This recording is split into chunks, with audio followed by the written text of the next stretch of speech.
Assalamualaikum warahmatullahi wabarakatuh. Salam dan bahagia. Di sini kami kelompok 5 akan mempresentasikan hasil diskusi kami yang berjudul Proses Audit Kinerja. Sebelumnya, perkenalkan terlebih dahulu anggota kelompok kami. Yang pertama ada saya sendiri, Aprilia Sugesti, dengan NIM 173, dan teman saya Fitri Dwi Zahra Tumentari dengan NIM 178, dan yang terakhir Vera Angrenita dengan NIM 179.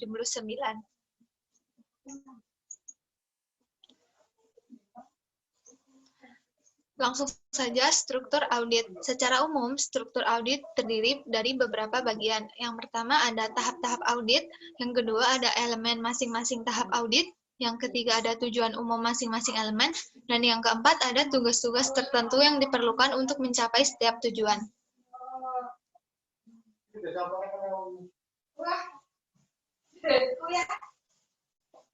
Yang selanjutnya, audit kinerja pada dasarnya merupakan perluasan dari audit keuangan dalam tujuan dan prosedurnya.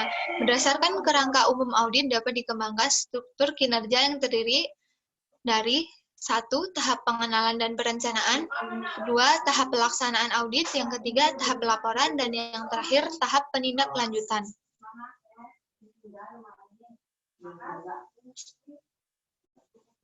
Selanjutnya, yang pertama ada tahap pengenalan dan perencanaan.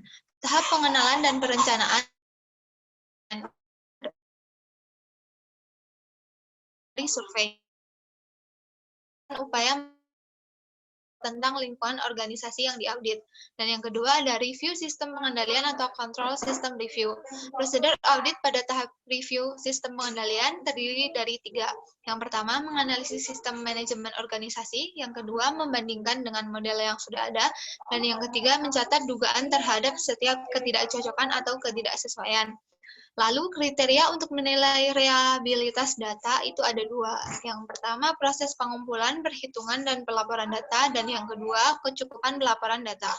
Pekerjaan audit pada tahap pengenalan dan perencanaan diharapkan mampu mempersiapkan 2 buah dokumen, yaitu yang pertama, memorandum analitis atau analytical memorandum, dan yang kedua ada memorandum perencanaan atau planning memorandum.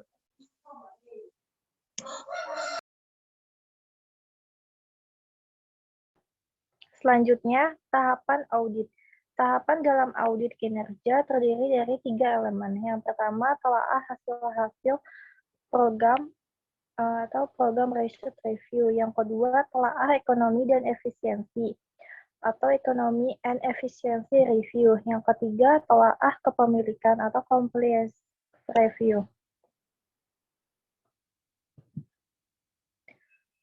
Selanjutnya, komponen audit terdiri dari yang pertama, identifikasi lingkungan manajemen. Yang kedua, perencanaan dan tujuan. Yang ketiga, struktur organisasi. Yang keempat, kebijakan dan praktik. Yang kelima, sistem dan prosedur. Yang keenam, pengendalian dan metode pengendalian. Yang ketujuh, sumber daya manusia dan lingkungan fisik. Yang kedelapan, praktik pengelolaan staff atau staffing praktik. Yang sembilan, analisis fiskal. Yang ke-10, area khusus investigasi atau special area of investigation.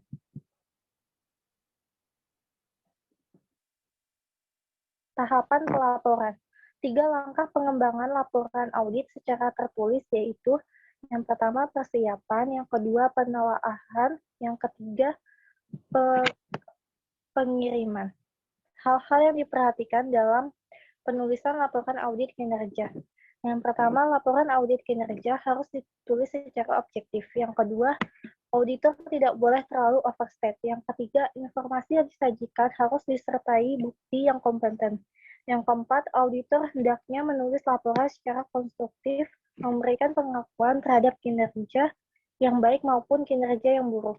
Yang kelima, auditor hendaknya mengakomodasikan usaha-usaha yang dilakukan oleh manajemen untuk memperbaiki kinerjanya.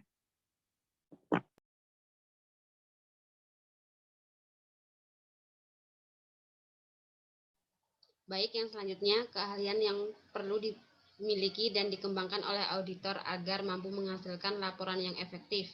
Yang pertama, keahlian teknis atau technical skill. Keahlian yang dibutuhkan untuk mengorganisasikan atau menyusun informasi audit menjadi sebuah laporan yang koheren. Yang kedua, keahlian manajerial atau managerial skill, keahlian yang dibutuhkan untuk merencanakan, mengorganisasikan, melaksanakan, dan mengendalikan masing-masing tahap audit untuk memastikan hasil akhir yang berkualitas dan tepat waktu. Yang ketiga, keahlian interpersonal atau interpersonal skill.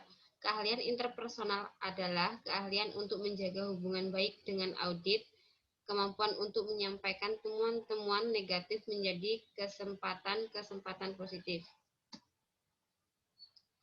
Tahap penindaklanjutan atau follow-up. Hal-hal yang perlu diperhatikan dalam tahap penindaklanjutan yaitu yang pertama, dasar pelaksanaan follow-up. Yang kedua, pelaksanaan review follow-up. Ketiga, batas follow-up. Keempat, implementasi rekomendasi. Yang kelima, pemeriksaan kembali secara periodik. Baik, saya akan sedikit menyampaikan kesimpulan dari video yang kami berikan. BPKB merilis hasil audit dari tim investigasi atas dugaan kasus korupsi yang terjadi di Jiwaraksa. Ketua BKP, Agung Firman Saputra menyampaikan hasil investigasi menunjukkan adanya penyimpangan yang berindikasi fraud, kecurangan dalam pengelolaan saving plan dan investigasi. Hasil pemeriksaan investigasi, pendahuluan resum hasil pemeriksaan investigasi pendahuluan adalah sebagai berikut. Sebagaimana diketahui bahwa permasalahan perusahaan masih membukukan laba, namun laba tersebut sebenarnya adalah laba semu. Sebagai akibat dari rekayasa akuntansi, di mana sebenarnya perusahaan telah mengalami kerugian.